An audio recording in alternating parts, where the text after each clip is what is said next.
Richard Cartmill. Richard, can you spell your last name for me, please? Cartmell. Great, thank you.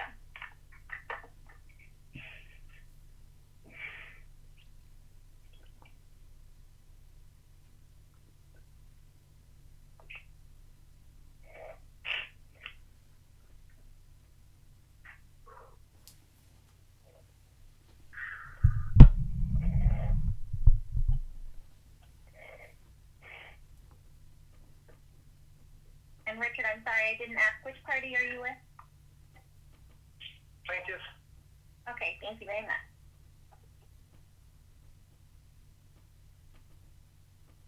And for my attorneys on the line, if I have any spelling questions, could you please stay on afterwards just in case? No problem. Thank you.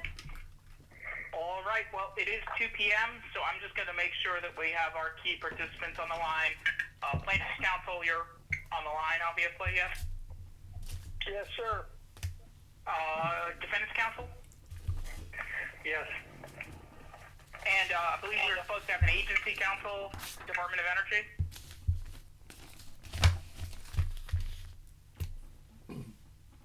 I expected Ms. Franklin to join.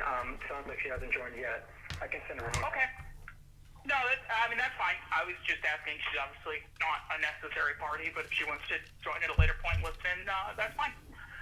So I think that both counsel being present, we're all ready to start, so I will just get the judge.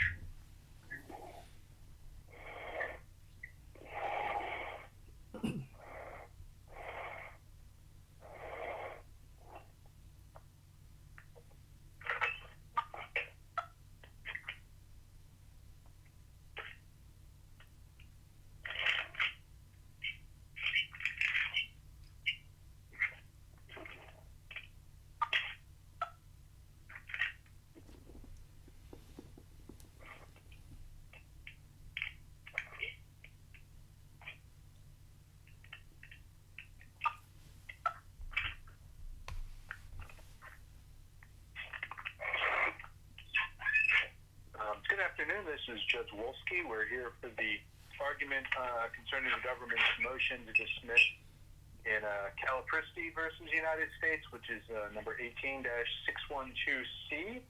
I hope everyone can hear me well in this COVID-19 induced telephone conference. We do have a court reporter here, correct? Yes, sir, I am on the line. Very well. And why don't we start by having counsel state their appearances for the record, beginning with plaintiff's counsel. This is Doug McKinley. My name is spelled DougMckinley. Very well. Welcome, Mr. McKinley. Good. Thank you. Actually, is it still morning where you are, I guess, actually? Yep, for about another hour. Well, good morning to you then. Thank you so much. And government counsel? Good afternoon, Your Honor. This is Albert Iorossi on behalf of the United States. Good afternoon to you, Mr. Iorossi. Okay, I read over the complaint and the papers supporting the motion to dismiss and the opposition paper, as well as read over Turping and the other relevant precedents, but I would like to hear from counsel what they have to say on the matter. One thing I'd be remiss if I didn't point out, just for full disclosure,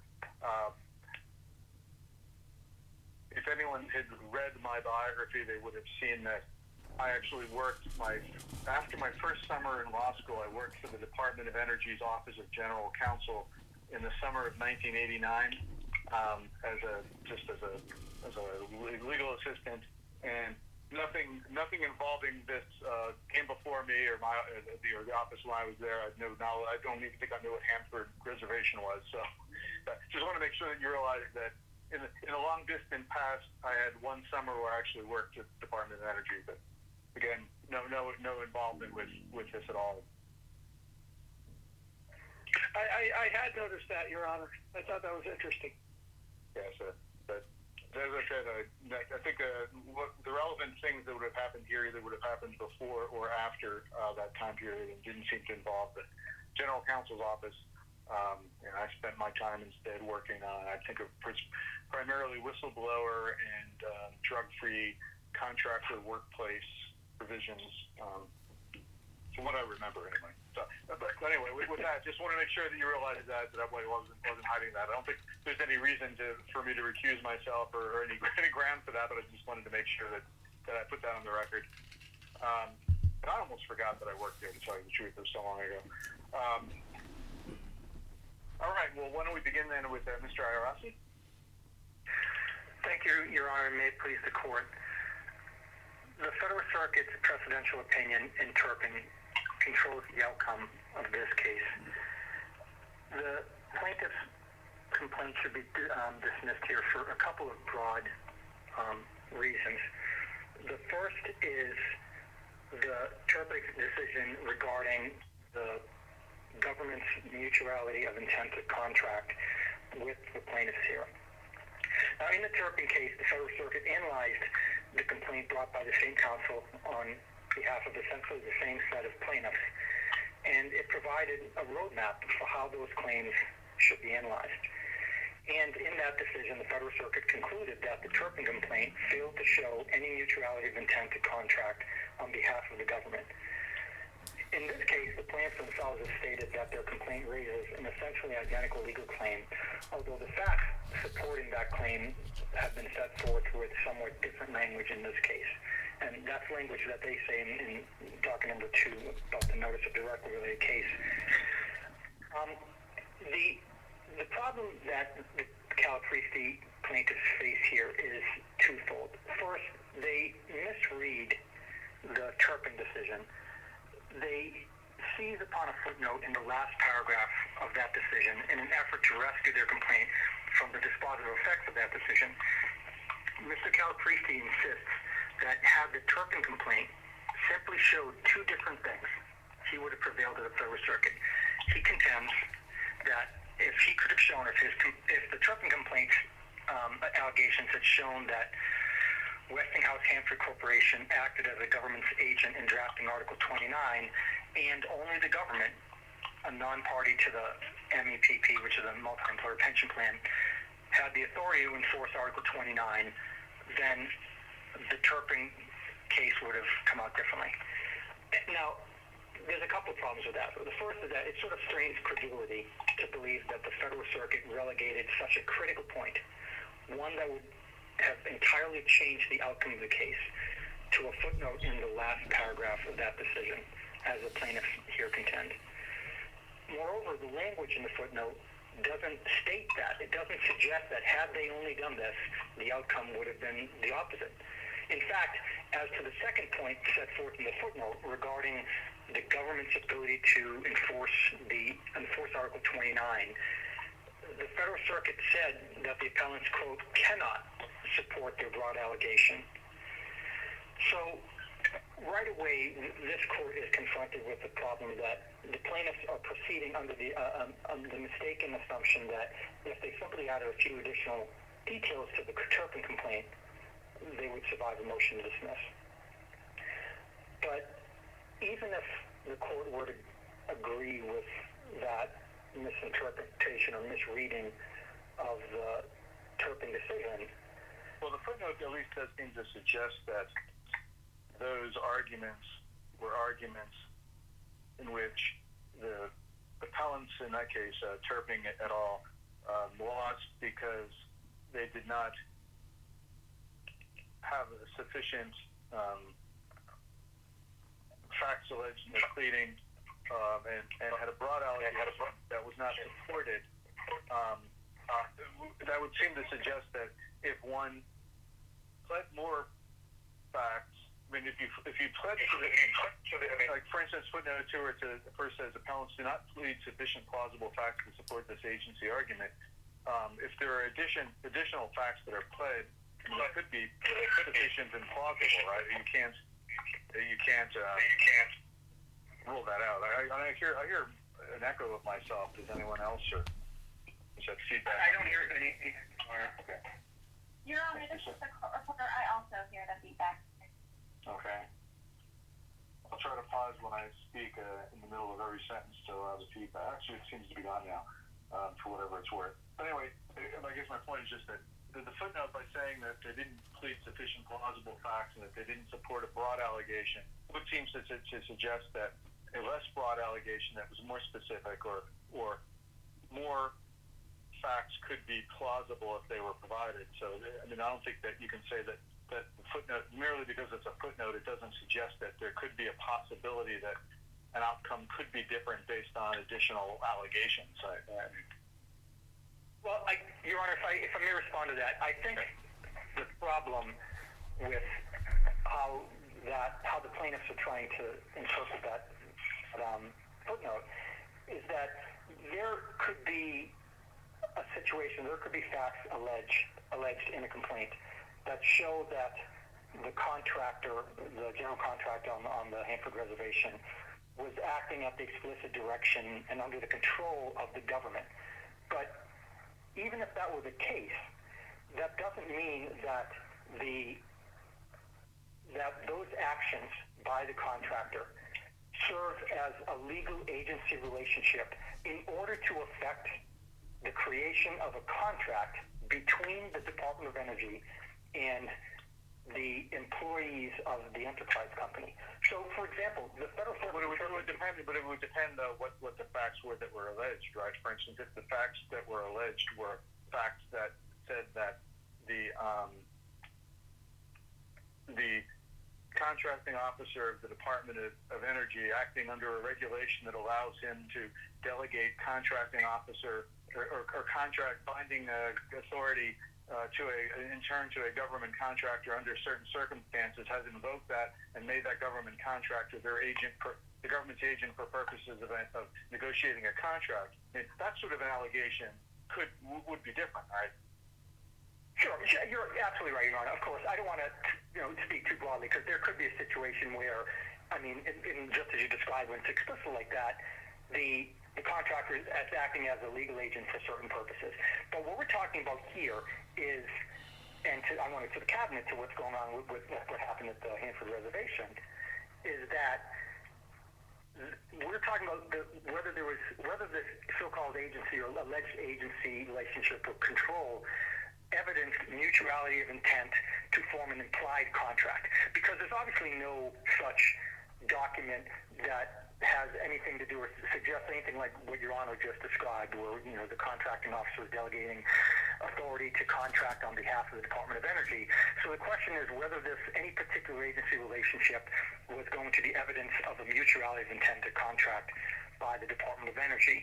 And in this particular case, certainly the Turpin court held that there was no facts that suggested even any type of agency relationship, let alone one specific to the creation of an implied contract between the employees and the Department of Energy.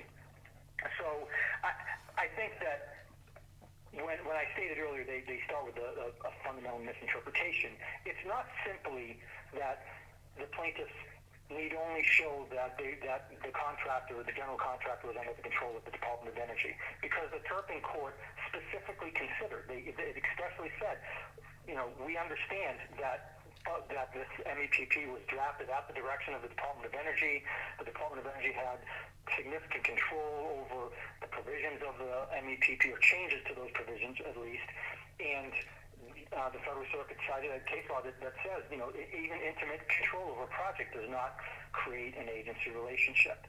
So you start with this, I'll say, certainly strained interpretation of the footnote at the end of the case, and then the plaintiffs here allege that there are 4 sets of new facts that cure this alleged deficiency or defect that the Turpin case pointed out.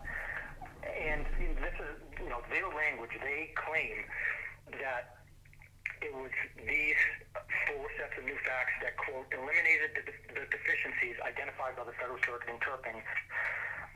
That's at page 2 of their response to our motion to dismiss.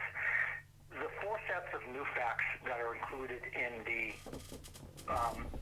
amended complaints that were filed in June of last year are the Ernie Vodney declaration, a set of press releases, a transfer agreement, and a Department of Energy Order 3830.1. None of those are evidence of or objective evidence of a manifestation of mutual assent to contract by the government and the employees. For at least two of them, the Vodney Declaration and the DOE order, the Federal Circuit actually took into account the facts contained in those exhibits. So, for example, the Vodney Declaration contains a lot of information about the degree of government involvement with the project, how it says that DOE were directing people at the general contractor who was running the Hanford site to draft provisions of the MEPP. But as the Turpin court said, I'm quoting here, the degree of government involvement with a project does not create privity between the government and a subcontractor so as to allow suit against the government. That's Turpin case at 1066. Similarly, DOE Order 3830 talks about DOE, the Department of Energy's control over changes in contract provisions of pension plan provisions. The Turpin case at page 1063 similarly addressed that contention, the fact that the Department of Energy had control over certain changes in pension plan provisions, and still found that there was no mutuality of intent to contract. And I just taking it one step back here, when the plaintiffs filed their response to our motion to dismiss, they alleged that these four sets of new facts differentiated and saved their complaint from the effects of the Turpin decision. But perhaps unsurprisingly, they never identify any particular provision, any particular language in these documents that allegedly support this notion that there is objective evidence of mutuality of intent to contract. And there's a reason they don't do that. That's because they would have been obliged to then explain how that language proves that there was mutuality of intent to contract by the Department of Energy. But because they can't explain such a connection, they don't cite any language in the provision at all. The same is true of the press releases and the transfer agreement, as we explained in our motion to dismiss. These press releases were dated more than a decade after any alleged contract would have been entered into. The plaintiffs, I think, would argue that the contract certainly was entered into at no later than 1996 when the transfer took place to a new contractor. And these press releases were all from 2006 and 2007. Similarly, the transfer agreement, which doesn't even mention the MEPP, merely talks about the rights and responsibilities that would be legally transferred from the prior general contractor on the site to the latter contractor. It doesn't talk about the MEPP. It doesn't talk about the government's responsibilities or intentions to contract with any of the employees. They're just general business documents that relate to the transfer of the work from the prior general contractor to the new one. I'm happy to go into more detail. So the government's point on those, I take it, is that while some of these press releases indicate that the Department of Energy is declaring that employees for the new contractor will stay in the pension that they were in under the previous contractor, while that could in some sense be consistent with a contractual obligation to ensure that, that doesn't actually prove that there's an obligation to do that, because that's also consistent with other things, such as like a government policy that they wanted the employees to remain in the same pension plan with the next contractor. That was just something that they were doing by choice, as opposed to something that they were under an obligation to do. I think that's right, and I think it actually goes beyond that, because what we have here, you have to remember what the contract, or the alleged implied contract is here. There was a lot of back and forth in the briefing at the Court of Federal Claims in the Turpin case, and if you've read the briefing at the Federal Circuit, you'd understand. The plaintiffs have a very difficult time identifying exactly what the contract is, because they have to be careful, because if they claim that the contract is the MEPP itself, then they're out of court, because an implied contract can't exist when there is an express contract. So what they have said here is that the contract has essentially only two clauses. I think that's my reading of the release, is that the government had an implied agreement, or had impliedly consented to fund the pension plan, and the other obligation of the government was that it would enforce Article 29. That's the government's responsibilities, and the only responsibility apparently, and this is unclear and goes to the second part of our brief, is that the responsibility of the workers was to simply continue working for the same contractor, or to continue working on the reservation without actually saying they were agreeing to any contract whatsoever. So when we talk about the press releases, the transfer agreement, the way that you have to look at that is to figure out, do these documents show a mutuality of intent to enter into this implied contract that specifically deals only with Article 29 and only with the funding of the pension plan? And they don't mention Article 29. They don't mention any of these issues. So even if, as Your Honor described, these documents show or could be relevant to some potential agreement or contract by the government, it certainly has nothing to do with the alleged implied contract in this particular case, which is just the Article 29 and the funding. So I apologize for taking so long to say you're right, Your Honor, but you are right, and it goes even further than that. I'm right in trying to summarize what your position was. I wasn't necessarily giving you mine. Just make that clear. But I understand, Your Honor, but the way Your Honor characterizes it, I think it is very accurate, and it is even broader than that. With regard to the, like I said, I can get into the details of the other. The transfer agreement, the DOE order, which really talks about cost accounting standards and allowability, doesn't talk about this implied agreement about Article 29 here. But I don't think that the plaintiffs will dispute the notion that they rely on those four sets of new facts, the declaration, the transfer agreement, the press releases, and the DOE order, to differentiate this case from Turpin. Because if they don't, obviously then that Turpin decision would control the outcome here. But if you're looking at mutuality of intent to contract, the question is whether those four sets of facts are objective evidence. That's the Federal Circuit's term description, objective evidence of this mutuality of intent to contract. And given that they don't mention, most of them have no mention whatsoever of Article 29, of the terms of this agreement, it's impossible to conclude that this is the kind of objective evidence that would survive a motion to dismiss in this court. The other main reason why their complaint should be dismissed here is the other three requirements of a contract that is properly pled in this court. In addition to mutuality of intent to contract, a plaintiff has to allege properly consideration, lack of ambiguity in offer and acceptance, and actual authority on the part of the government agent entering the contract. Now, Judge Braden, in the prior case in the Federal Circuit, restricted their analysis to mutuality of intent to contract issue because that was dispositive and they didn't need to look at the other issues. In this case, we pointed out that the complaint is deficient for all of these four elements and not simply the mutuality of intent. For whatever reason, and the plaintiffs knew about this, we made the same arguments in the Turpin case, both at the trial level and at the Federal Circuit. Well, not the Federal Circuit because we had prevailed on mutual intent, but certainly at the trial court. And for whatever reason, the plaintiffs here simply decided to ignore those arguments. And as we cited in our reply brief, their refusal to address any of our arguments constitutes a waiver.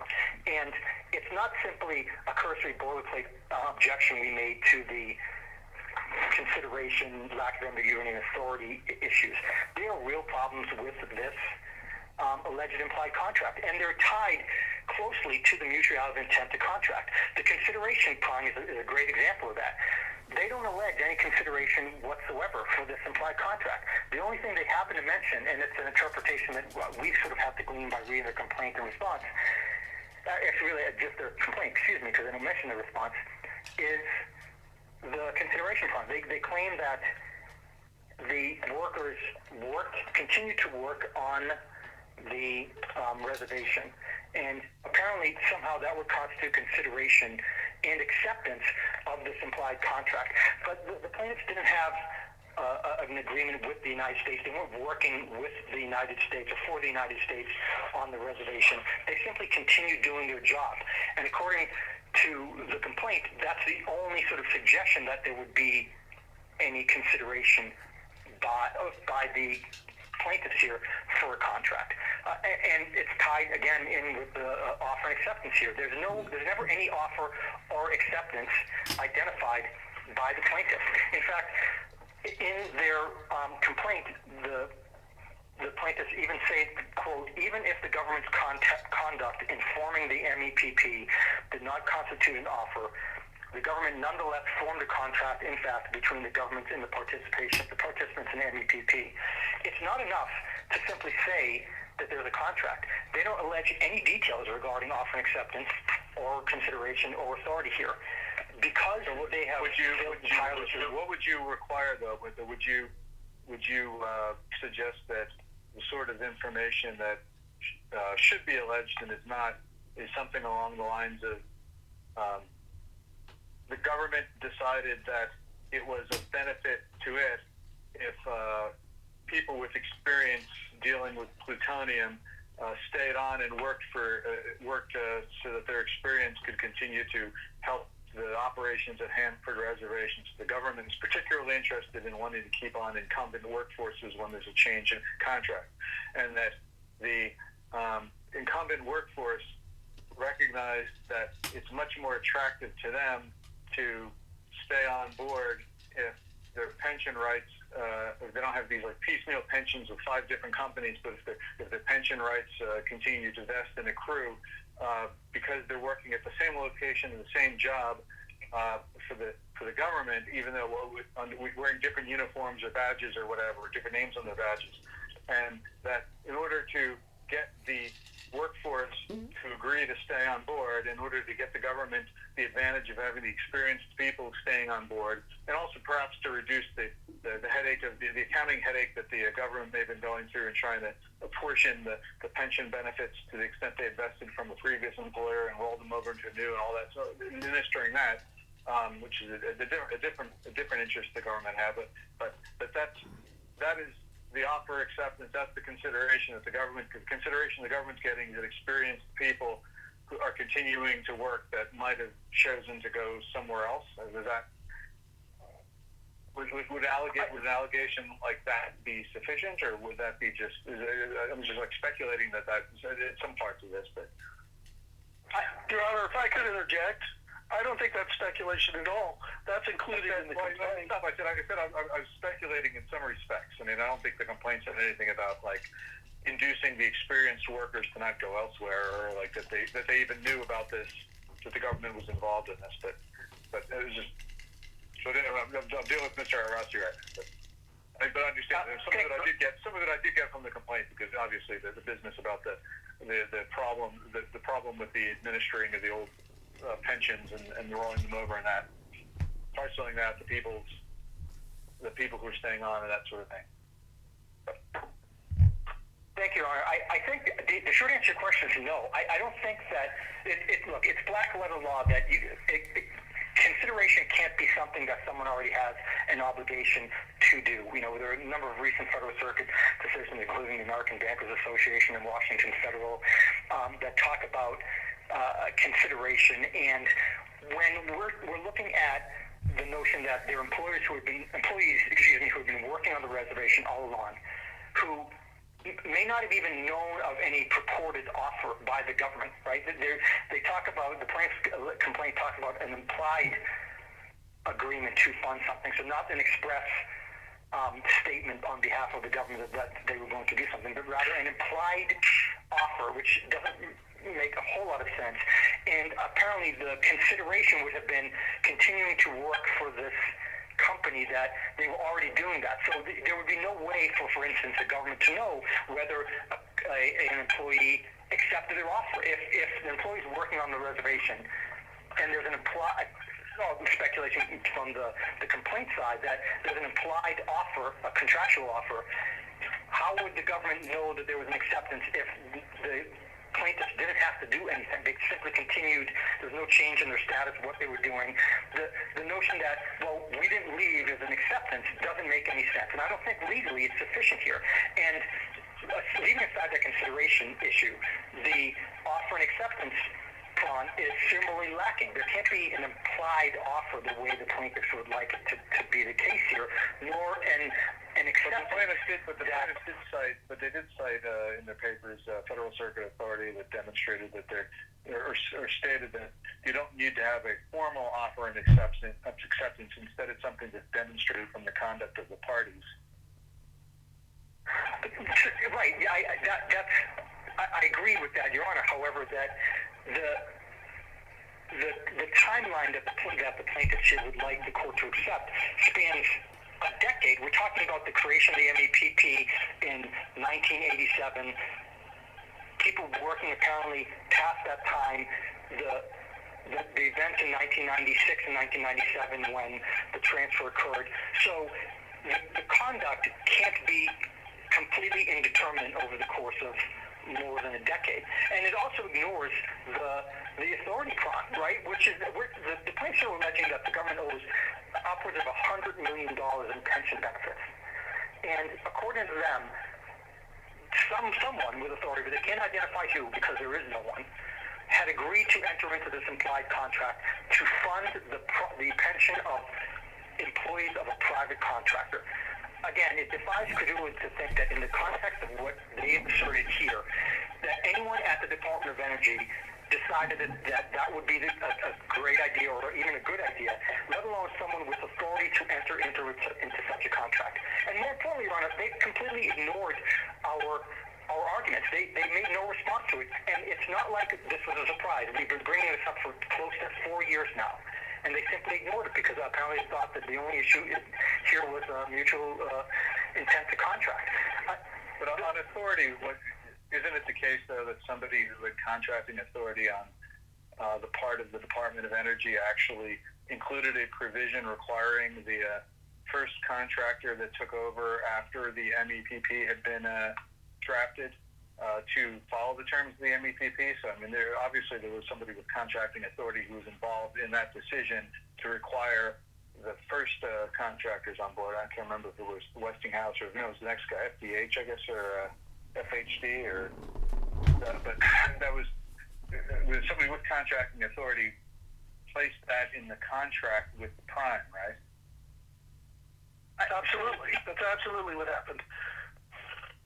Your Honor, I think that the notion that some contracting officer can bind the government to the terms of the pension plan because they make an award to a contractor as part of a solicitation is way beyond the bounds of any sort of contractual law or principles that this court has had to interpret over the last 50 years. What we're talking about here is that a lot of the points that the plaintiffs try to raise in their complaint, the new facts, basically show or say, look, the government did this. The government picked the contractor. The government picked the subcontractors, and by doing so, picks the employees who would then become part or continue being part of the pension plan. But there's nothing disputed about whether the government can pick the contractor working on the reservation. The question is whether by simply doing so, that creates a contract between the government and these subcontractor employees, the private employees of a private contractor, for the details of some sort of pension plan that the companies are offering and to which the government is not a party. I I don't want to sort of repeat myself here, but essentially, these plants have certainly had a number of opportunities to try and present a case that would state a claim for relief here. But the facts surrounding what happened at Hanford in 1986 and 1996 and 1997 simply don't support any legal claim. Now, they may have been felt they were mistreated or treated differently or treated in a way that they should not have been treated, and that's not for me or the court to sort of speculate on.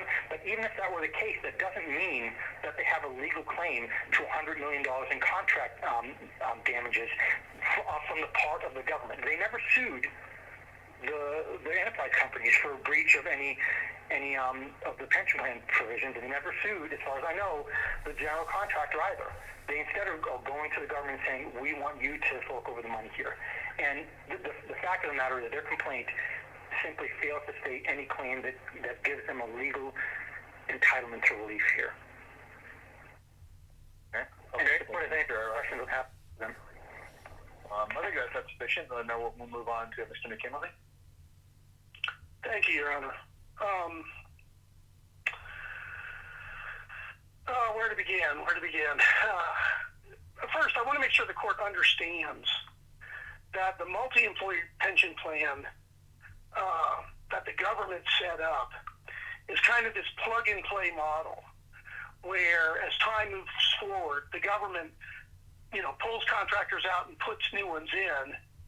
And so it's not really reality to think about the MEP as being an agreement between the original contractors whose employees were part of it.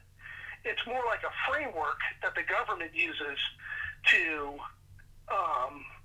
put various companies that the government chooses. I know that your client and would-be clients aren't participants in or any more ongoing participants in the MEP.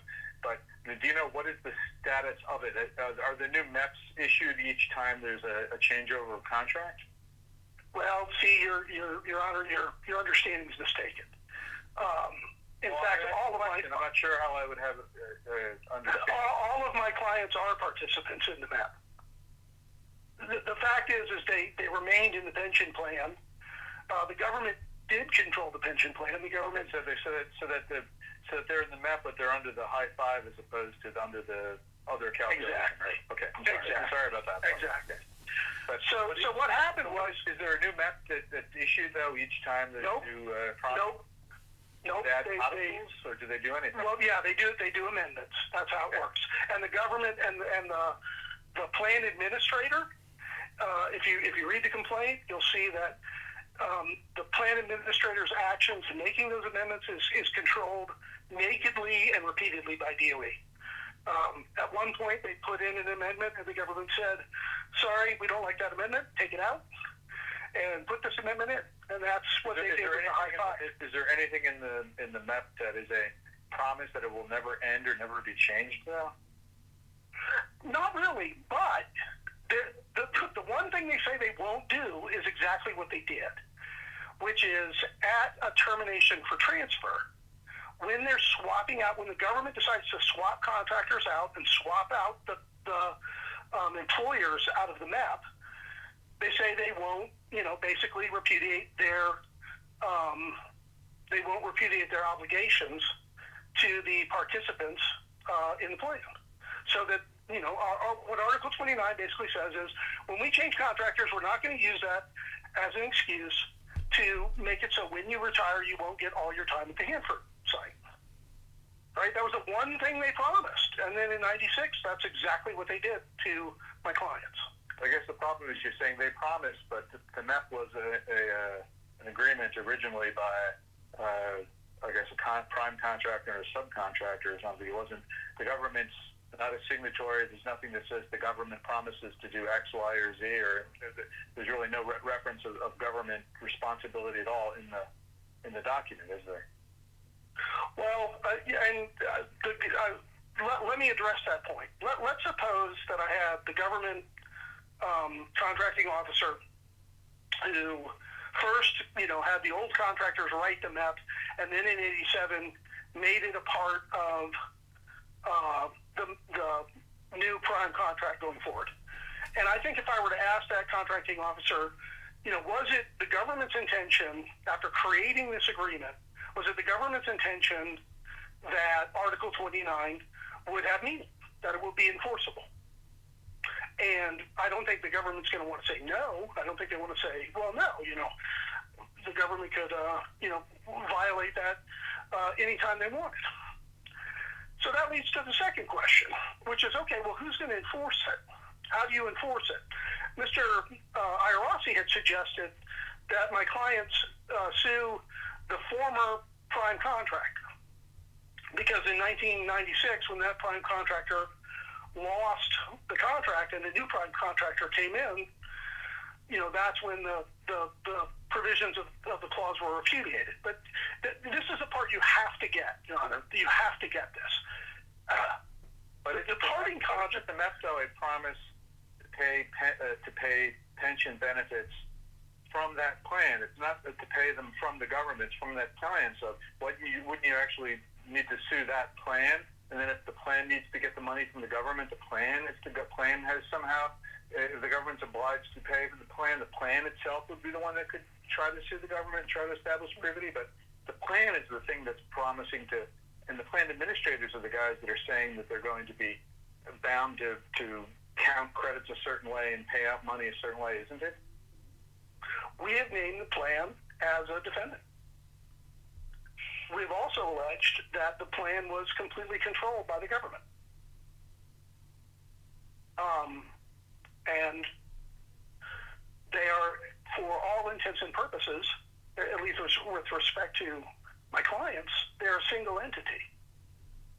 The discretion that the plan has is illusory.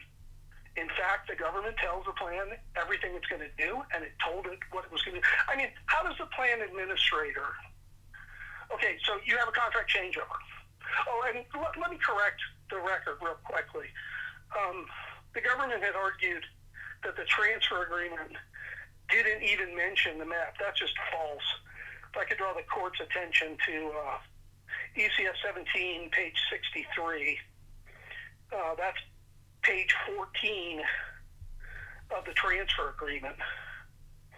And it goes through the pension savings and benefit plans, because this is obviously a big deal to the government, right? They're transferring responsibility for, millions, hundreds of millions of dollars in pension liability from, the outgoing contractor to the incoming contractor. Page 63, you said, of ECF 17. Okay, I see. Page 14. Okay. Yeah. So that 11A1A, that is the map, Hanford Operations and Engineering Pension Plan. That's the map. And so the government's a part of this agreement, right there, saying, okay, these companies that are coming in are going to be, have all their employees continue to be participants and continue to fund it. And these other, and by, omission, companies that aren't named in the transfer agreement are not.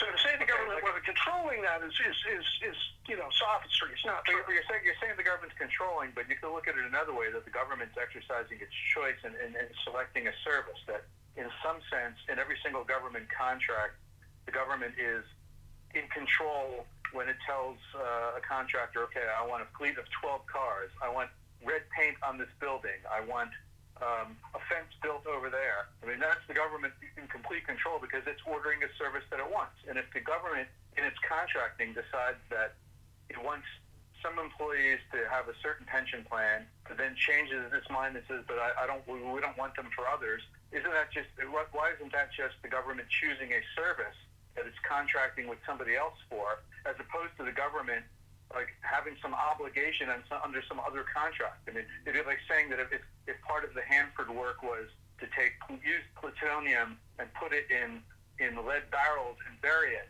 that if that was ever part of the contract, you can no longer change the government can't change its mind that there's a better way of doing things, that they have to continue to pay the people who put the plutonium in the lead container and bury it, even though it's not being asked for anymore because it was once asked for. Obviously, they must have an obligation. I mean, so there's a difference between the government actually ordering something that they want and being obliged to have to order it. Does that make sense? Do you understand the question? I do, Your Honor, and I think the answer is because the government said that if it were going to change its mind on this exact point, that it wouldn't do it at contract changeover. I mean, I agree with you. The government could go in at any time in the middle of contract performance and say, hey, guess what? We're canceling the pension plan. We're not going to have a pension plan anymore. We are going to, your employees will no longer get a pension, and if you submit bills to us asking for that as an allowable cost, we're not going to pay it. So you explain to your employees that they no longer have a pension plan, and that would do nothing. That would not violate the MEP in any way, shape, or form. I would agree with that. The MEP explicitly, reserves the right for that to happen. Okay, but it also says in Article 29, it won't happen at a termination for transfer. So the problem the government has is that it's not that they can't pick and choose how they're going to pay contractors and how they're going to reimburse them for their employees. You're absolutely correct. They can definitely say, we're not going to pay for a pension. But they promised they wouldn't do it at a contract changeover. They promised they wouldn't do it at a termination for transfer. So does that promise have meaning? Is that an enforceable promise or not? That one specific thing that, hey, if we fire your company and you go to a new company, we're not going to jerk you around on your pension when that happens. That one specific thing, does that have meaning? Is it enforceable? Did the government intend for it to be enforceable? How does it end up being a promise of the government when, even if government lawyers drafted the map, even if it was actually written by the government and said, here's our model agreement, like maybe they could do the same thing for subcontractors, like here's our model agreement with subcontractors, we want you to do this. Every agreement you have with subcontractors has to have all these certain clauses in it, non-discrimination and union wages and various other things we want you to put in here, those prevailing wages, whatever. But and they say this is you follow it. Doesn't mean that the government is agreeing to do anything if something goes wrong. There's still a dispute between a sub and a prime as opposed to between the sub and the government when some provision in agreement that the government is not a signatory to is violated. Why is this different than that? Okay, let's stay with your example because the court's touched on why the whole line of cases comparing this to a subcontractor don't apply. In a normal subcontractor relationship, when the prime loses their contract, all of the subs' rights go with it. They're gone. The subs' work scope, its claim for reimbursement, all of its work rules, all of the FAR, everything you put in all of those agreements is tied to the general contractor. This pension plan was specifically designed not to work that way. It was specifically designed to produce that promise to these employees that right, the right set forth in Article 29, would survive the termination of the prime. Okay? None of the case law, Dana, the HUD cases, none of the case law where you liken, where the court has said subcontractors don't have rights except against the prime, apply because none of those cases have a clause in an agreement that survives the termination of the prime. But this agreement, the MAP, it specifically did. It specifically had a promise that survived the termination of the prime. So again, I get back to, if Article 29 is enforceable, but the MEP who do you enforce? That's at issue, right? The MEP is merely, are you saying that the promise made by the government is a separate contract that comprises the Article 29, and that Article 29 was stuck in somebody else's agreement as evidence of what the government was offering? Well, the government created Article 29. There should be no dispute about that at this point. It doesn't matter who. I mean, legal lines could create a form contract that you print out, but if it's between you and your neighbor about the location of a fence, it's about you and your neighbor, and it's between you and your neighbor. It's not between the book that you bought it from. It doesn't matter who wrote something. What matters is, does it identify an obligation on the part of anybody to do something? Okay, so this is my question. Yeah, I understand your question. It's beyond Article 29, the obligation, right? That's evidence of it, but you're saying it's more than that, right? Well, no. What I'm saying is, because Article 29 could only ever be enforced by the government. I mean, think about it. How is the departing contractor supposed to make sure that the successor contractor is going to make sure that people get their pension benefits?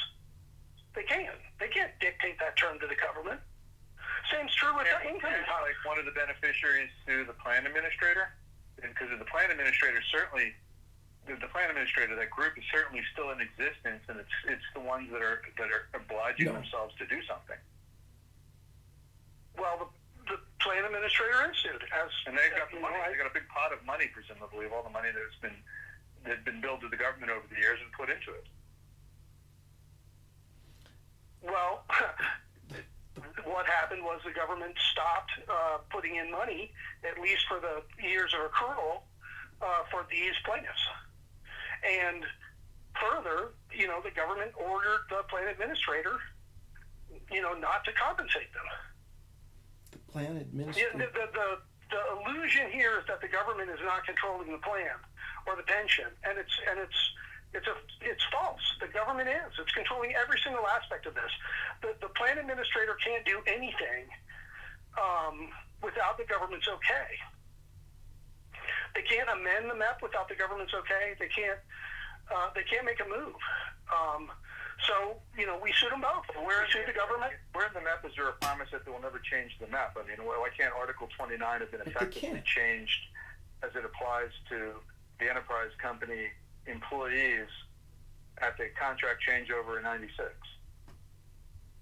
Well, is that the equivalent of canceling the MEP and then replacing it with another MEP? If they can do that, why can't they just amend the MEP and say, here's a category of employees that we're no longer going to accrue benefits that way, we're going to do it a different way?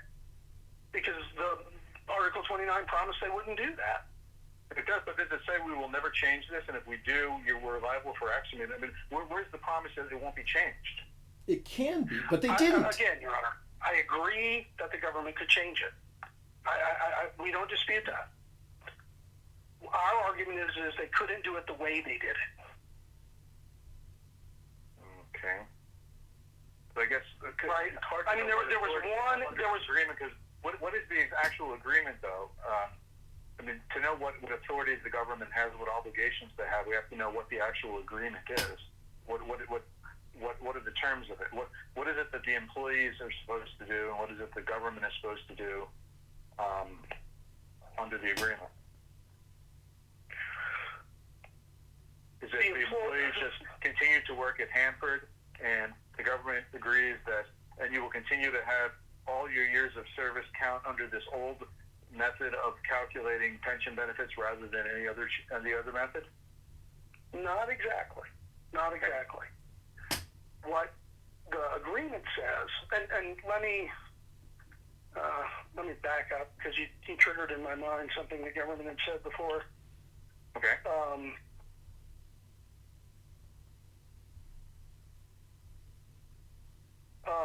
I'm sorry, Your Honor. I've lost my train of thought. Sorry, it happens to me all the time. So it'll come to you later. Sure. Okay. But anyway, I'm just trying to understand, exactly what the contours are of the agreement, what they were obliged to do and what they couldn't do and why.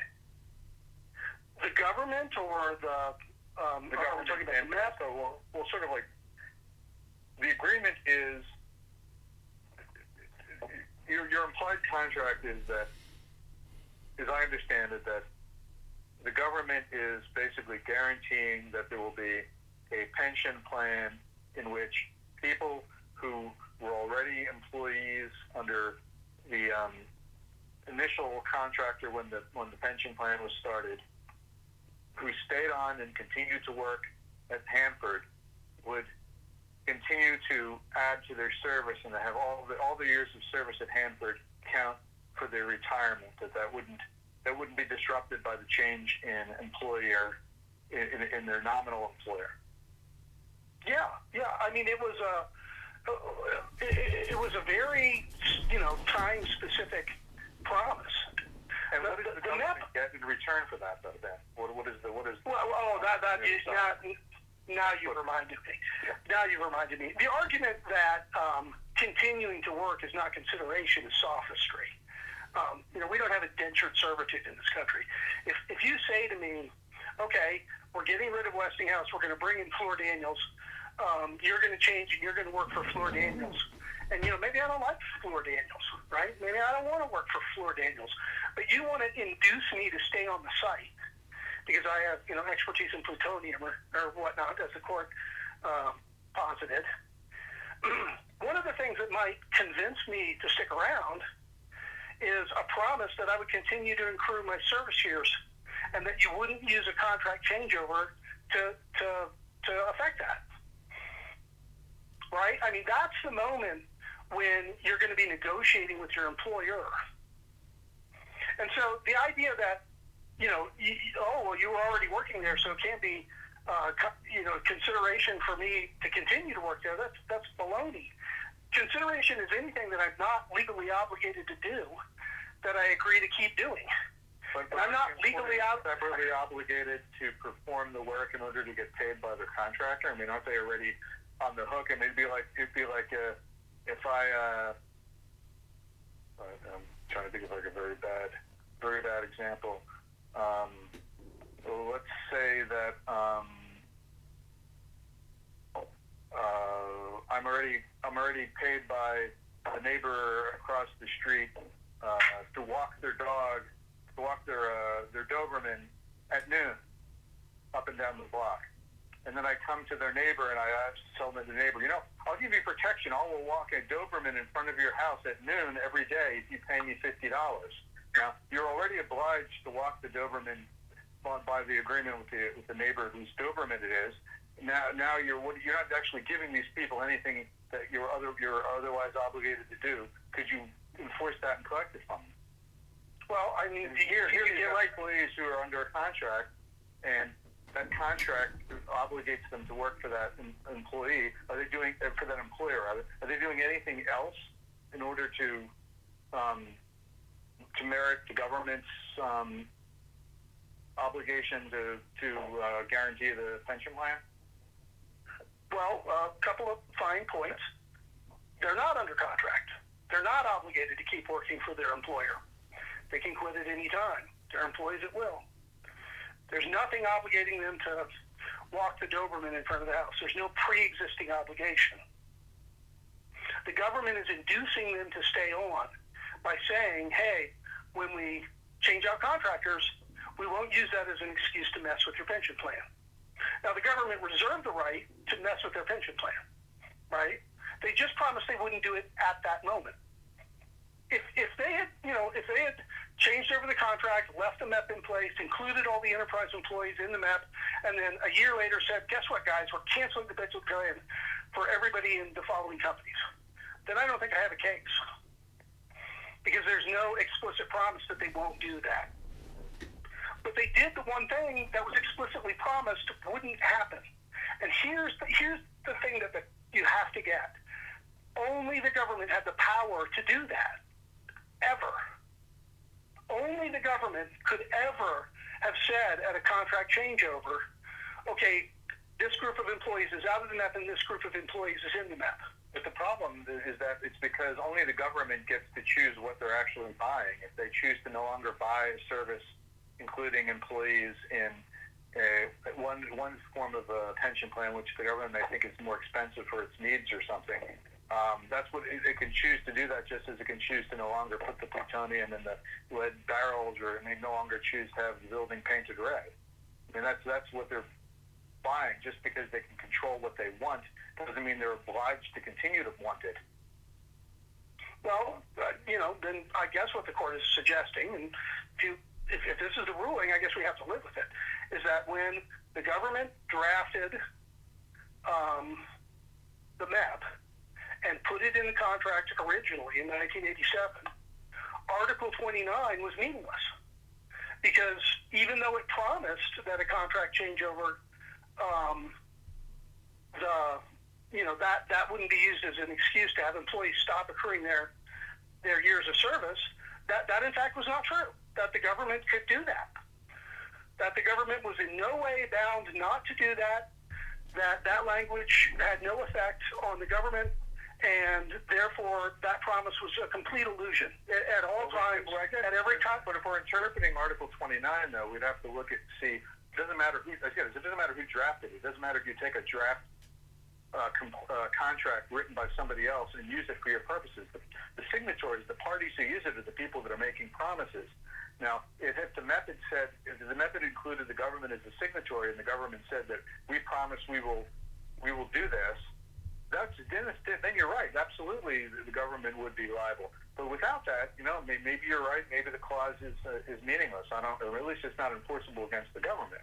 I don't know. I'd have to think that through. But well, this is what I want you to get. If it's not enforceable against the government, it's not enforceable.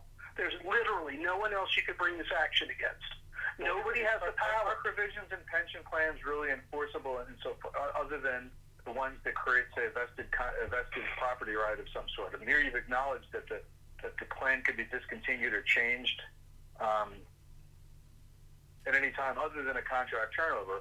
So if that's the case, I mean, it could have been ended 3 days later. Yes. It could have been, but it wasn't. Yeah, I agree. If that's the case, then is any promise in a pension plan then really enforceable? Well, the benefits accrue as of a certain date. So all of the promises in a pension plan are enforceable to the extent that they haven't been changed as of a certain date. Yes, because the vested rights, the accruals, that creates a property interest that somebody has in that program. Yeah, you can't retroactively go in there and deprive people of their benefits. So, I'm sorry, what was the court's question one more time? Now I'm the one that can't remember. I guess I was... it's an odd duck. It is an odd duck. It's because it's this hyper-specific promise. I'm asking whether or not, like any pension plan really will have clauses in it that they really can't be enforced by anybody. No. I would say every pension plan has promises that are ironclad guarantees, but there's no guarantee that they won't change. Or typically, there's no guarantee that they won't change. There's no guarantee that your pension is going to last forever. You're going to keep accruing the same benefit at the same payouts at the same rates. Companies can and do, and it happens all the time. They go in and say, "Hey, guess what? Your pension's getting worse." But it's not worse retroactively. It's worse going forward. Okay? It's all of the things that you've accrued up to the day that the company wants to make the change, you still get. But then from that point forward, maybe, your accrual rate goes down, or the way they calculate your benefit going forward is less. Or maybe it's eliminated entirely. You get what you've earned to that date and no more. That's it. You're done. Right? They can do all of those things. That's not exactly what's happening here, though. I mean, what's happening here is the government is trying to have their cake and eat it too. They're trying to make promises to people to induce them to work at Hanford and say to people, look, when we change out your contractors, don't worry about it. You're going to be good. Because there's a specific promise in the pension plan that, and the government didn't sign the pension plan, but they sure signed the general contract, the contract with the prime contractor that incorporated the pension plan. I mean, it's not as though the government didn't realize that it was signing up for the pension plan that it drafted, and it's not like the government didn't understand that they were on the hook financially for the promises that were made in that pension plan. And it's not like the government didn't understand that it had the promise in Article 29 that it wouldn't do exactly what it did in 1996. It understood all of those things. And then you say, okay, well, if they waited 6 months and jerk the pension, couldn't they do that? And they could, but that would create a whole host of problems for them. Now on the question of the authority of the people who are negotiating the language of the MEPP in the first place to act as the agent of the government, while in some sense I think it's true that every government contract and every employee of a government contractor, when they're acting within the scope of the government work, that in some sense they're an agent of the government. But to be an agent of the government to bind the government in contract is something completely different. I mean, it's one thing to have a government contractor draft a model contract for you. It's another thing to have a government contractor go out and negotiate with somebody else on behalf of the government and bind to the government.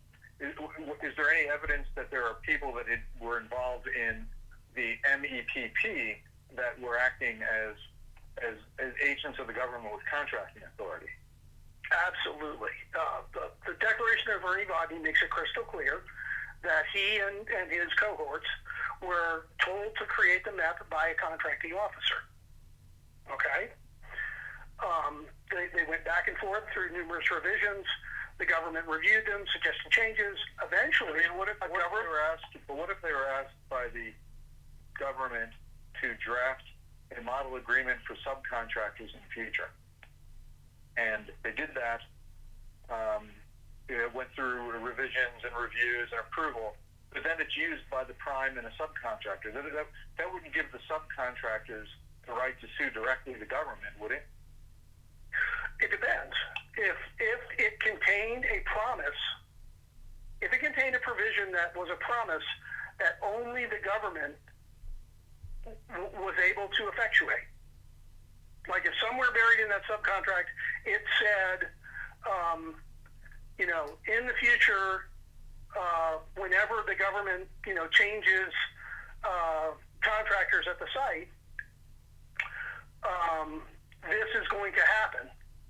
And whatever this was something that was controlled exclusively by the government, then I would say they had my same argument.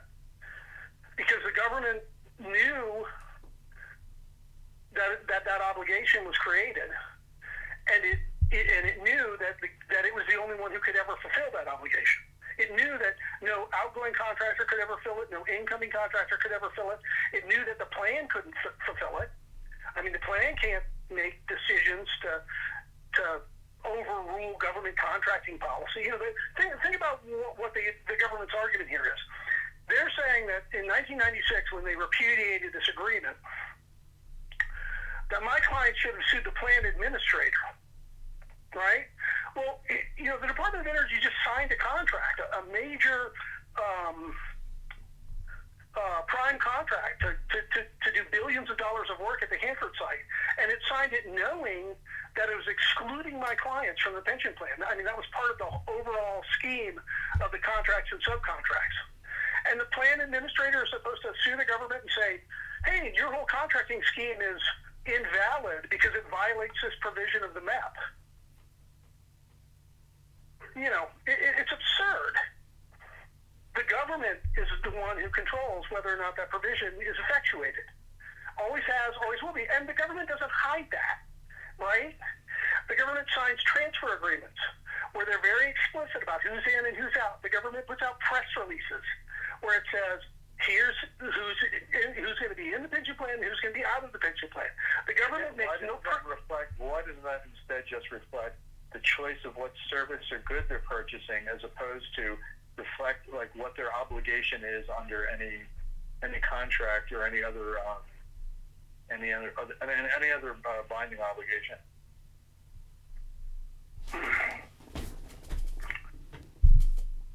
Well, they're communicating with the employees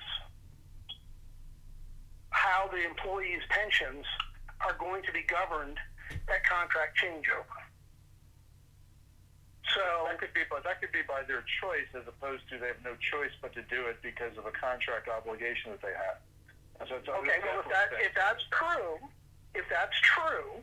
then Article 29 is meaningless. And if the court wants to go there, what are we going to say? So what is Article 29? What does Article 29 say about the United States government? It says that at a contract changeover, the following will not happen. And a contract changeover is an event. I'm answering. The contract changeover is an event that is completely controlled by the government. And what's going to happen is also completely controlled by the government. I mean, it's not an explicit contract. It's not an explicit promise. If the government had if the contracting officer had initialed that clause, right, then we wouldn't be having this argument. Because then I'd have an explicit agreement by the government that it was going to do it. So I have to sue under the Tucker Act. I have to say it's an implied contract. And the standard for determining whether or not you have an implied contract is whether or not the government assented to it. In other words, did the government's conduct show us that it knew that obligation existed, that was a valid obligation, and that the government was taking on that obligation? And my argument is, well, the government definitely knew about it because they drafted it. I don't think anybody wants to say the government intended for Article 29 to be illusory from the get-go. That's not why the government did this, to say, we're going to trick all these guys. We're going to tell them that they'll be protected at contract changeover, but they really won't, because we're Snidely Whiplash and we can pull the rug out from under them and have the new contractor come in and not let them accrue their years of service, right? So they knew about it. They knew it was going to be enforceable. So then the last thing we have to ask ourselves to see if the government assented to it was, is there any way that someone else could have enforced it? And because the answer to that question is no, then we're forced to conclude that the government was taking on that obligation, that the government was essentially agreeing that it would not violate Article 29. And that meets the standard of assent to form an implied contract under the Tucker Act.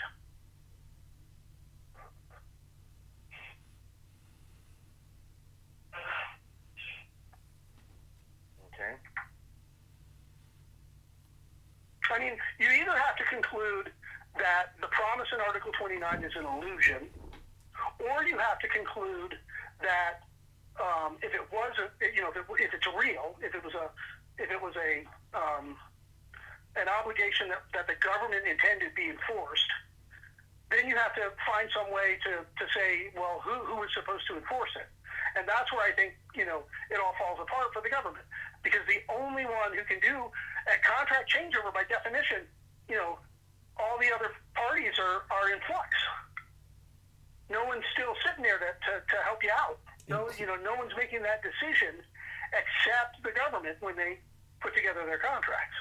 But one of the problems is that you have when there's government turnovers of contracts, and this happens quite a bit with when a contractor wants to voluntarily leave a contract and find someone to replace them. Sometimes you have to have an assignment of it, right? And the government's got to approve, and there's got to be something that deals with the existing assets and liabilities and what have you. And then that's always going to be the case when there's a changeover.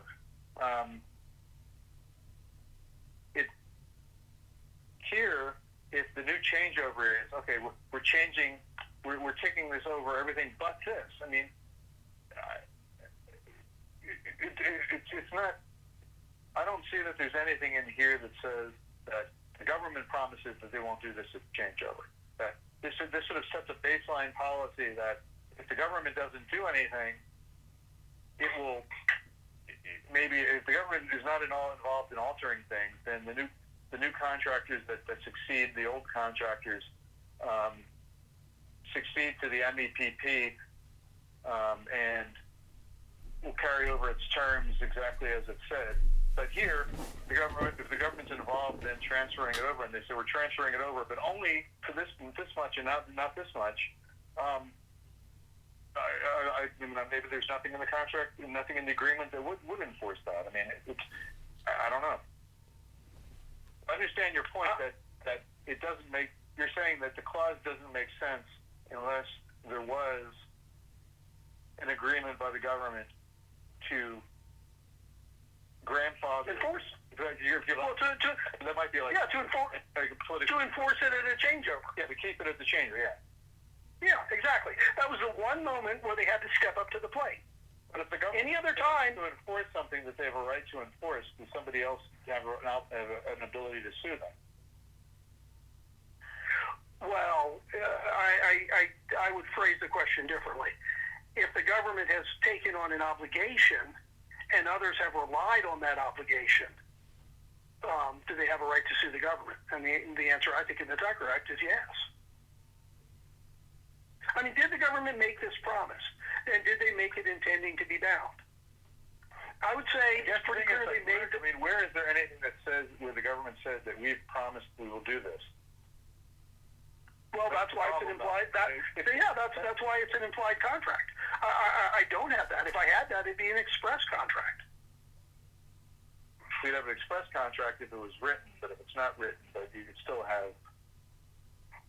No. Communication. No, an oral contract. An oral contract is an express contract. All you have to show for an implied contract is an intent, an assent and intent. Did the government the intent of the government to be bound? Okay, so let's go to 87, right? Let's go to 1987 when the government they've gotten this thing drafted. They're changing over their contractor. The new subs and generals, the new prime and subcontractors come in, and they put it in the prime contract, and they put it in all the subcontractors. So they say, all you guys are going to participate in the MEP. The MEP is now the law of the land. Okay? Does that show that the government assented to the terms of the MEP? Well, of course it does, because every month the government adopted a policy at that point of having a certain approach to pensions at that particular site. Right. Well, the government was agreeing to pay for them. I mean, every month from then on, as the contracts go forward, all those contractors put together all their bills, and they include, that portion of payment that the government's got to provide to fund the MEP, right? And the government's not going to, pay those bills unless it's agreed to fund the MEP. It's agreed to the terms of the MEP. It's agreed that the terms of the MEP are binding on its contractors, it's binding on its participants, and it's binding on the government in a sense, because the government's the one funding the whole shooting match, right? So the government's agreed to all that. Now, have they agreed to be bound to Article 29? Impliedly, they have, because they're the only ones who can do it. I mean, they definitely knew about the MEP at the time they put it into place. They definitely knew what the obligations were, and they definitely knew that under Article 29, if they didn't perform Article 29, nobody else was. And if they repudiated Article 29, which they did at a contract changeover, that was going to be their decision and their decision alone. No outgoing contractor, no incoming contractor, no plan administrator. Nobody was going to have the power and authority to tell them you have to live up to that promise or you can walk away from it or you can repudiate it. And that was known to them.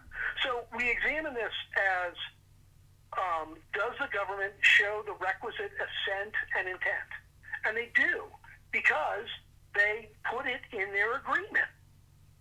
The mere fact that they, drafted the whole thing and put it in their agreement, in my mind, shows that they intended Article 29 to be binding. Why isn't it the case, then, that they didn't offer a new agreement to people saying, if you now work for an enterprise company, here, moving forward, here's how your pension is going to be calculated based on this high five, and that if you accept that's the offer, that's the acceptance, that's, bam, a new implied contract to replace the other one. Well,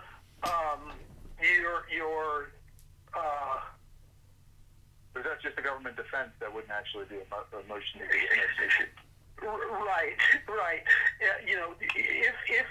If you go there, then I win, because you just said the government had that obligation, and you just provided killer evidence that the government knew it had that obligation.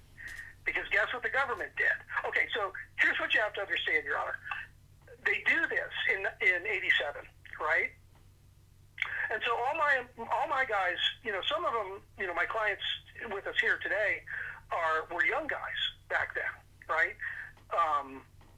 they were just starting their careers. But there were a bunch of guys who were old guys, right? And they said, okay, well, great. If the pension plan's over, then I'll start drawing my pension. And that created a huge optics problem for DOE, because now they were going to have, hundreds, if not thousands of employees who were going to keep their job, continue to work at the site, and start drawing their pensions. And so the government said, whoa, wait a minute, time out. No, all of you guys are still participants. The government forced them all to stay in the plan. They said, you're all still participants. You cannot start drawing your pensions. But instead, we're going to sweeten the pot, and we're going to say, you get your high five. You don't get all your accrual for your pension years, but you get your high five. Okay? Well, we can argue about that. Was that a breach of the agreement? We can argue about that. But it shows that there was an agreement, shows that the government knew there was an agreement. I mean, the government's guilty hands are all over that changeover, right? If the government wasn't bound by Article 29, then why do they go into the pension and start saying, oh, wait a minute, you can't withdraw your money, you've got to do the high five, right? It's because they knew they were bound. And they also knew that, it would create a huge optics problem if people started drawing their pension and kept working on the site. Okay, let me ask you a question about the one of the prongs for finding an implied, in fact, contract, which is the lack of ambiguity in offer and acceptance. I mean, because the employees who were under the high five, who worked for the enterprise companies, were also working there for the enterprise companies and getting paid for doing their work. How would we determine that the reason they stayed on and did their work wasn't just the benefits that they were being promised under the new agreement with the new contractor that was on board, or the subcontractor, as the case was, I guess, instead of the prospect of continuing to have the pension as it was originally seemingly promised. Well, I'm not sure that's an either-or situation. Certainly, but what else would it mean for there to be a lack of ambiguity in offer and acceptance? I mean, how do we know that they're accepting a government pension offer to work as opposed to accepting the pay they're getting and the benefits that they're getting for work?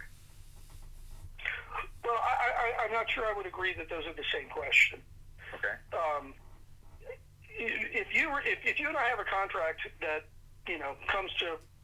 that ripens in 20 years, and you repudiate it, I am not required by law to also cease performance. The Supreme Court is crystal clear on this point in the Franconia case. I can continue to work there and wait until I retire and wait until it ripens and then bring suit. I'm perfectly entitled to do that. And both the trial court, Judge Braden, and the Court of Appeals for the Federal Circuit agreed with us on that point. So it doesn't show an indefiniteness of terms.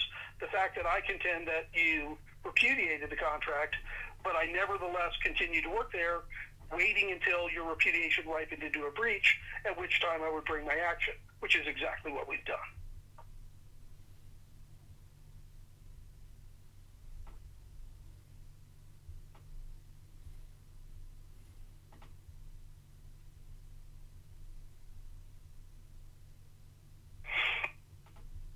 Your Honor, did I lose the call? Sorry, actually, I hit mute for a second. Sorry about that. That's fine. I just want to make sure I didn't drop off. I'm sorry? State the question. I can state the question better than maybe. One other question I had was that I think here's the best way to put this. If I have a chance to say it again.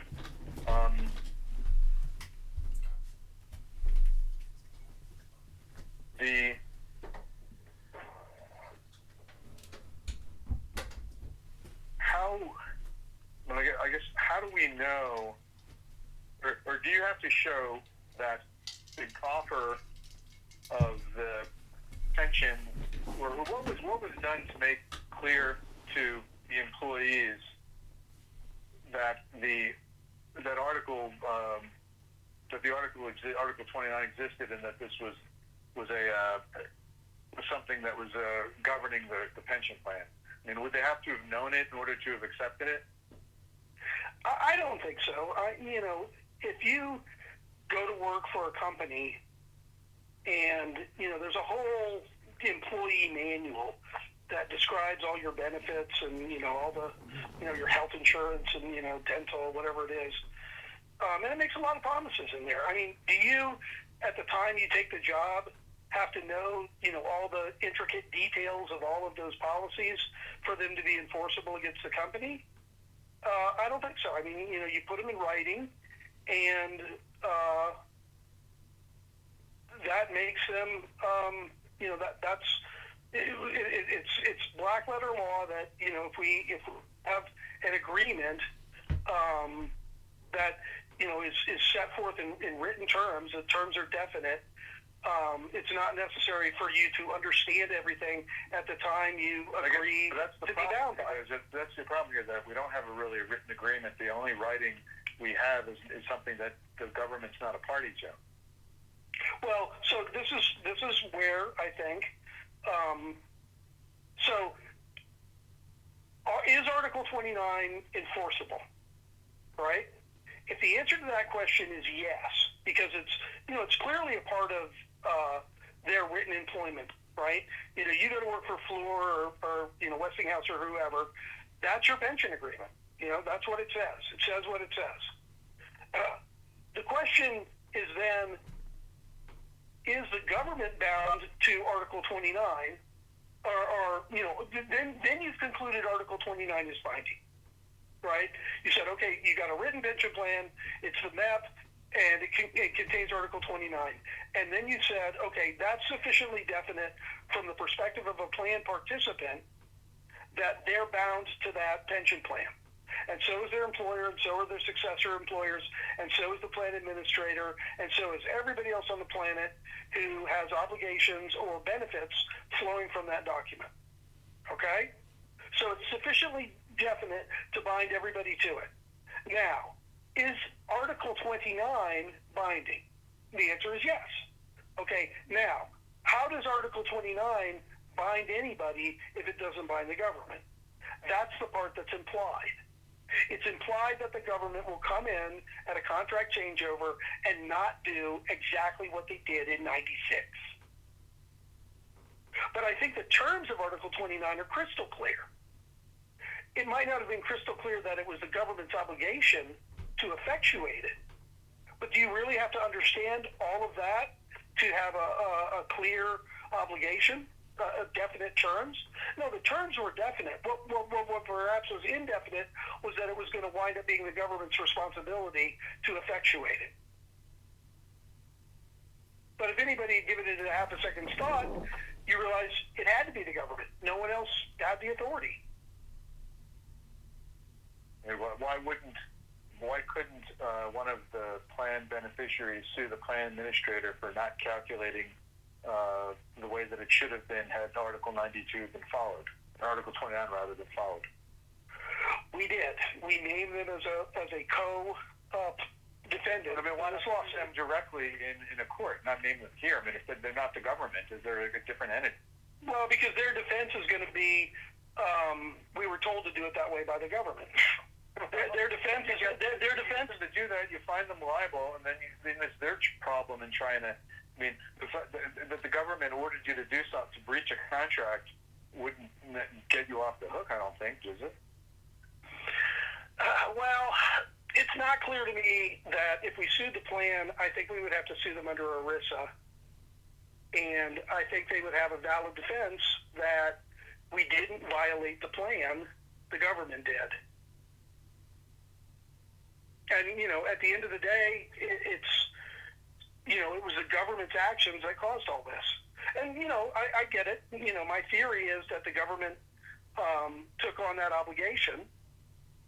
But if you were to get that established, then perhaps the next party you go to then is your prime contractor who hired the subs and said you violated the thing by not making sure that the government followed this, and get them to bring have try to bring a flow-through agreement, a flow-through contract breach claim against the United States or something, where they're at least in privity on the prime contract.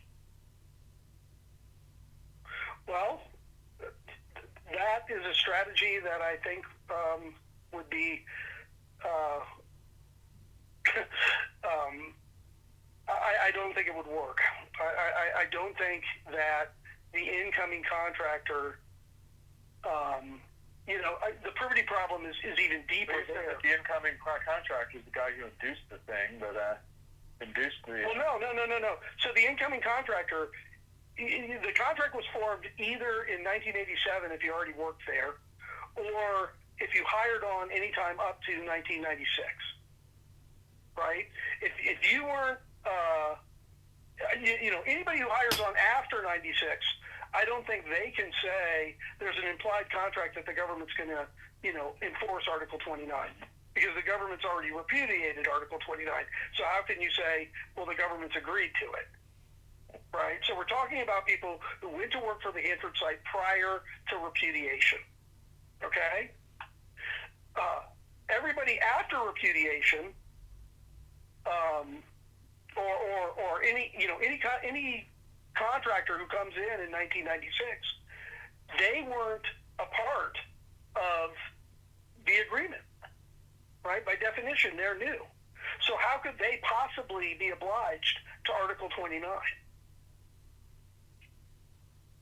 That's the whole problem with this agreement, is that at contract changeover, the outgoing contractor can't be held liable. I mean, they're not. They upheld their end of the bargain. Everybody's vested right up to the moment they leave the site. Well, the incoming contract would be the first time that some sort of an agreement was drawn up that has unenforceable provisions. Well, I mean, if that provision isn't enforceable unless you can go after the deepest pocket, doesn't mean that the deepest pocket's liable, particularly if they actually are not a signatory to it. I understand that. I would agree that it's not simply a question of it being the deepest pocket, though. It's a question of, did the government intend for Article 29 to be enforceable, and did the government intend that they would be the one who enforced it? And I don't think there's any good faith argument that the government intended. But the enforceability isn't a contract obligation on their part, as opposed to a policy determination that they're going to do something that they failed to do, or they changed their mind about. I mean, there's two. I mean, it's entirely possible that the government thought, yeah, this is going to be enforced by us, we're going to make sure this happens, and then they changed their mind and said, okay, we're not going to make this happen. Doesn't mean that you have a contractual obligation to make it happen, just that the government had decided that they were going to adopt a policy in a very regulated and an area where they were tightly and intimately controlling even, that they were going to have a certain policy this way. Well, and it's a good point. Interpreting is the mere fact that there's a heavily government involvement in something doesn't make it like it doesn't create privity or some sort of a binding obligation. If it were merely in a policy statement or a press release, I think I'd have to agree. What changes it into a contractual obligation is that the government knowingly put it into a contractual document that governed these individuals' pensions. I mean, let's be honest here. None of the participants in the plan are signatories to it either. But they clearly have rights. Repeat what you said. Excuse me, Mr. McKinley. Can you just repeat what you said for the last 30 seconds? I had a problem with my headphone. Oh, sure, certainly. What I was saying is, if the government had put it into a policy statement or into a press release, then I think I would be forced to agree with you. But the government did not. They put it into a contractually binding pension agreement that my clients relied upon. And as far as privity is concerned, let's not forget, none of my clients are signatories to the MEP either. But they clearly have rights under it. And there's no signature by any of my clients on the MEP. Just like there's no signature on the government. But the only way the MEP works is if the government funds it. And the only reason the MEP exists is to provide pension benefits to my clients. So, arguably there's no privity to either side if we have to have a signature, but we don't. We don't have to have a signature because we can look to the intent of the contracting parties. And my clients clearly intended to, earn pension benefits and earn them, and further, earn them under the terms of the MEP, which included Article 29. Now, is there any reason why you did not address in your opposition paper the other three elements to the formation of an implied and fact contract? There are two reasons. The first reason is I disagree with the government's contention that all of those elements are necessary under binding precedent. I think the city of Cincinnati says, and I cited in my brief, if there isn't a clear offer and acceptance, if there's evidence of mutual intent, that forms a contract. Don't you see consideration and authority to be demonstrated? Well, and I think the complaint speaks for itself. I really think, to say that there isn't consideration when consideration is a peppercorn, right? Remember that from contracts. It doesn't have to be much, and it's an agreement to forbear doing anything you're legally allowed to do, or to agree to do something you're not legally compelled to do. None of these people were compelled to keep working at the Hanford site at a contract changeover. None of them.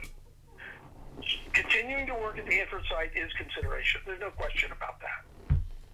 The offer this is never communicated. You're not alleging that any of your putative members ever told the government, we're working at the site because we like the pension plan. Oh no, I think the pension is a huge draw.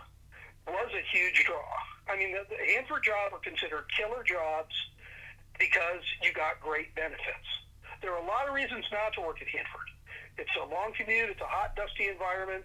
But the materials might make it killer in another way. So I guess that's another. Well, yeah, exactly. Yeah, exactly. So. Right. And what the government has used all the way up to 87 to entice people to work there was a killer benefits package, and that was definitely something that people, were interested in. Okay. Anything else that you want to add?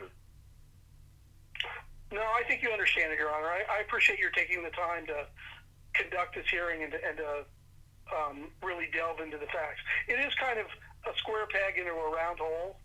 I agree, because it's not like a classic, prime contract, subcontract scenario.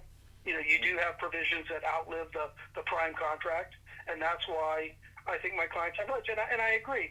The government could have accomplished these ends had they gone about it a different way, but they didn't want to go about it that way for political reasons, which, just reinforces the fact that they knew they were bound to Article 29. And then also, one last point. Mr. Iorossi says, or I should say the government says, that these four new facts are all we've got to show an implied contract, and I just totally fundamentally disagree with that. Everything that was in the original Turpin complaint, everything that's in our complaint, in addition to those four new facts, also apply. I mean, it's not as though all that stuff just vanished. It's definitely... Presumably aware of all the other allegations and didn't believe that they were enough to demonstrate the mutual intent to contract, right? And that was what he was primarily focusing on, is that the shortcomings that were demonstrated or that were explained by the Federal Circuit, in his opinion, weren't rectified by the additional allegations, because the amount of government control in drafting a document or running a program doesn't show privity, and that whether or not the MEP in some way was acting on behalf of the government was viewed as not being important or relevant in their analysis. So it's... No, I agree that, and I'll look closely what the circuit said again. I mean, obviously, I'm bound to the extent that they've held something. I'm bound by that, and even though I may have a more of a stomach and a taste for novel arguments than the circuit does, I also recognize I'm restricted by what they've done. I'm heartened by that comment, Your Honor. My point was that even if the original facts as pled in Turping were not sufficient under the CASC's ruling in Turping, it doesn't mean that they vanished. It doesn't mean that we're relying entirely on the new evidence that we put into the Calapristi complaint.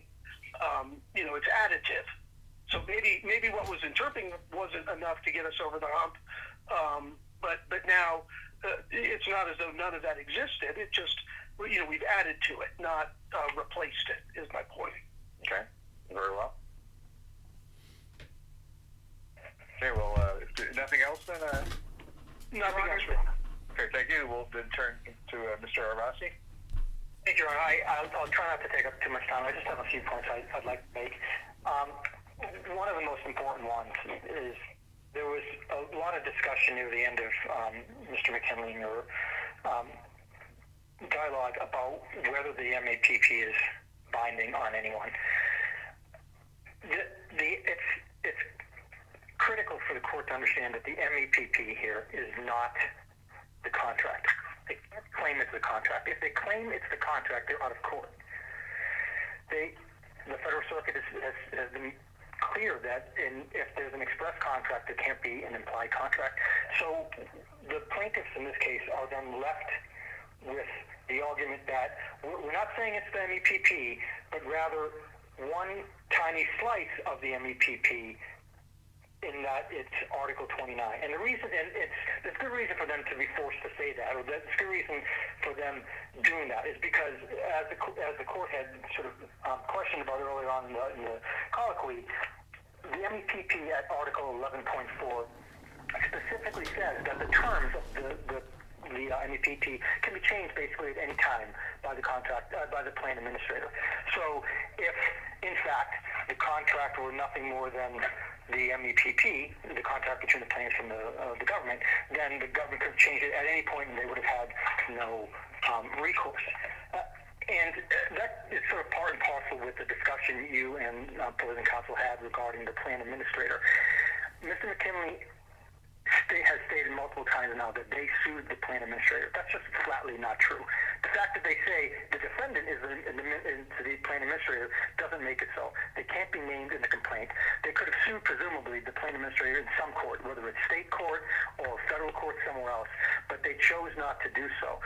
So as Your Honor repeatedly sort of talked about, if in fact Article 29 is binding on someone, it could well be binding on the plan administrator. And maybe the answer for the plaintiffs here was that they should have sued the plan administrator and said, I have a contract with you, with the pension plan that says you have to count all of these years. And now that I retired in 2014 or 16, whatever it is, the calculations that you're performing do not reflect those years of service. And they could make that argument in whatever court they need to. So they've never sued the plan administrator. And the fact that they are alleging in this court that the plan administrator was controlled by the government and was its agent for various purposes for an implied contract doesn't mean that they were unable to sue the plan administrator. Mr. McKinley, I think in a moment of not moment of honesty, but I think he honestly recognized that would be a real problem for him. I think that he would have, and the plaintiffs would have a real struggle with trying to sue the enterprise companies, the second general contractor, the plan administrator, because they wouldn't have much of a legal basis. So they thought the only chance we really have here is to sue the federal government. When it comes to the other prongs that Your Honor was talking about at the end, Mr. McKinley talked about how the real question is whether the government's conduct showed that it assented to some implied agreement. And the three things he mentioned in the call were that the government allegedly drafted the MEPP, or had it drafted. And he points to press releases and what was told to the plaintiffs, to the people at the Hanford site over the course of time. But these press releases were from more than a decade transfer. So remember, the MEPP was drafted in 1987. According to Mr. McKinley, that shows that the government assented to be bound by Article 29, and that its conduct in telling people that they would be part of the plan in 2006 and 2007 was also evidence of the government's assent. But that doesn't make any sense because the government allegedly repudiated the contract in 1996 when the transfer happened. And in fact, it seems odd to say that the government had planned all along to be bound by Article 29, and at the very first chance it had to perform the obligation as described under Article 29, the government said, no, we're not doing that. So it sort of defies credulity to say that the government... Well, it did it for everybody else, though, in 96, right? It was only the 500 or so people who were the employees for the enterprise companies that were not carried over, but presumably all the other employees continued to stay on it, right? Well, when you say stay on it, Your Honor, to continue to be accruing benefits the same way and have all the years of service count regardless of which company they were working for. Right, because, well, yes, but the MEPP, the terms of the actual agreement state who is going to be included, who is going to be included as employers going forward after the contract transfer. And the MEPP at the time of the transfer in 1996 said that the employers here are going to be these particular companies, right? So the notion that the government showed its assent by issuing press releases 20 years after the MEPP was implemented and 10 years after repudiated the contract just doesn't make any sense. And sort of related to that, Your Honor asked about the offer and acceptance here.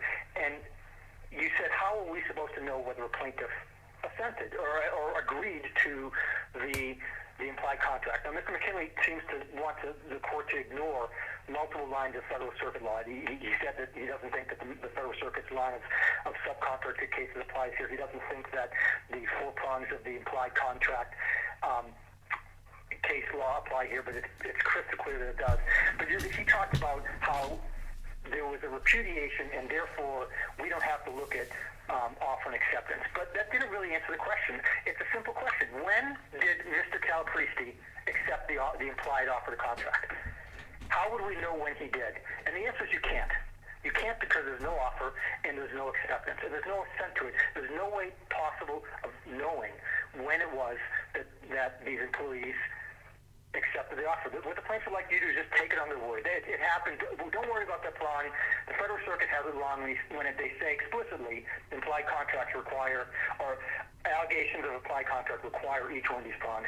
You don't really have to do that. It's also not possible for the court to figure out when they assented as opposed to accepted if they did. There's no change in behavior on the part of the employees. Ultimately, we never claimed in our motion to dismiss that the only evidence that the court has to look at was whether these four sets of new facts show mutuality of intent to contract. What we said was that this court is not writing on a blank slate.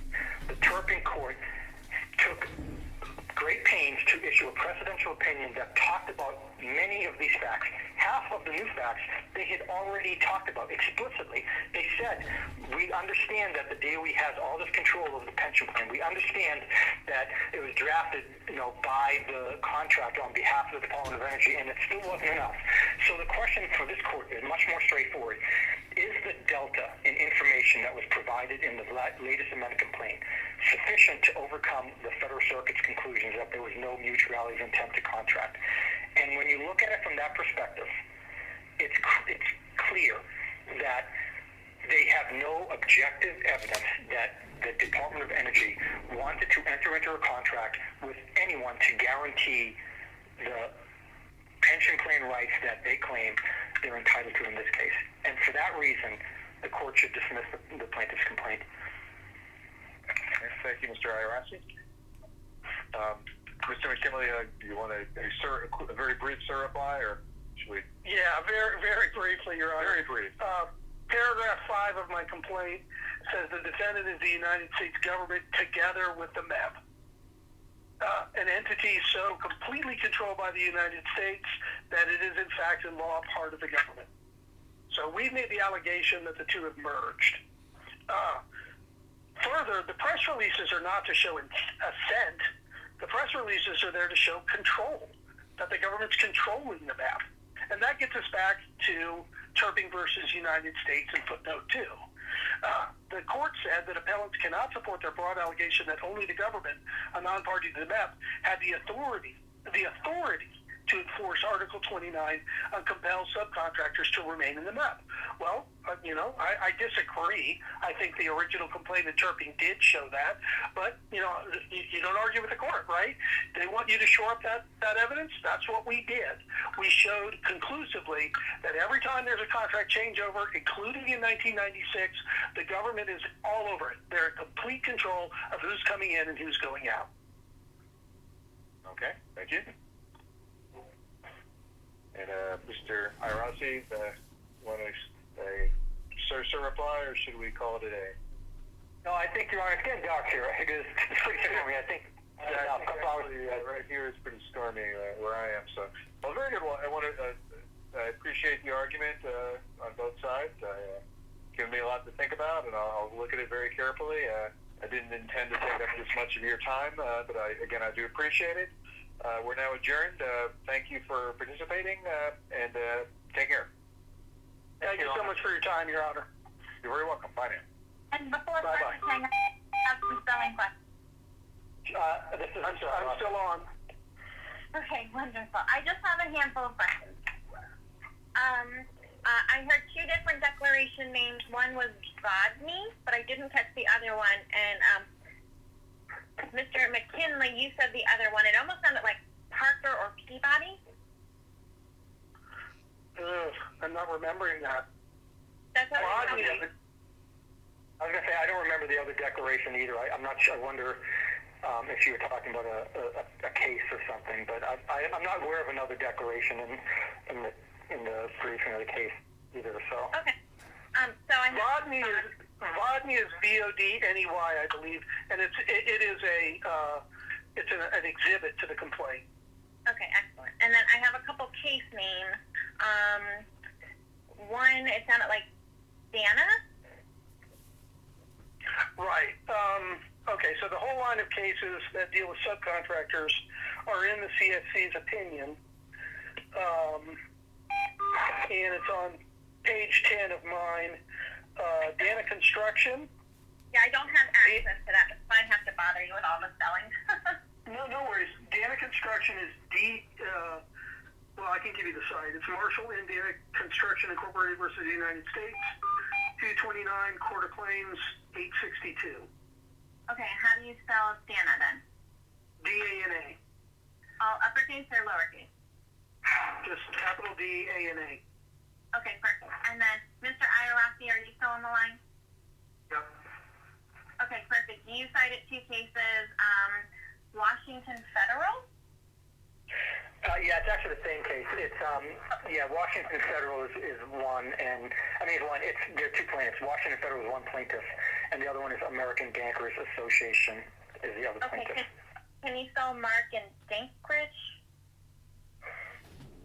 I'm sorry. Say it again. I'm not sure if I recognize which reference you're talking about. The one that you just said, if you could spell it for me. I mean, I know how to spell Washington Federal, but American Bankers, like a bank, like a local community bank. Banker. Okay. Banker, Okay, yeah. great. Yeah. Okay. Sorry, I try to make this more complicated than it seems. And then since I still have both attorneys on the line, did you guys want me to give you our phone number for a transcript if you're interested? My paralegal has the court's thing, so we need to we call it order one. We know where to get it. Perfect. Yeah, we are the same court recording company that's in the courts also. So if that helps you out. Okay. I assume that's information I could just get from the clerk's office if I needed to circle back. Absolutely. Yeah. You just have to tell them the case number and the name, and they can easily either give you our information, or I think you can order it online through the docket system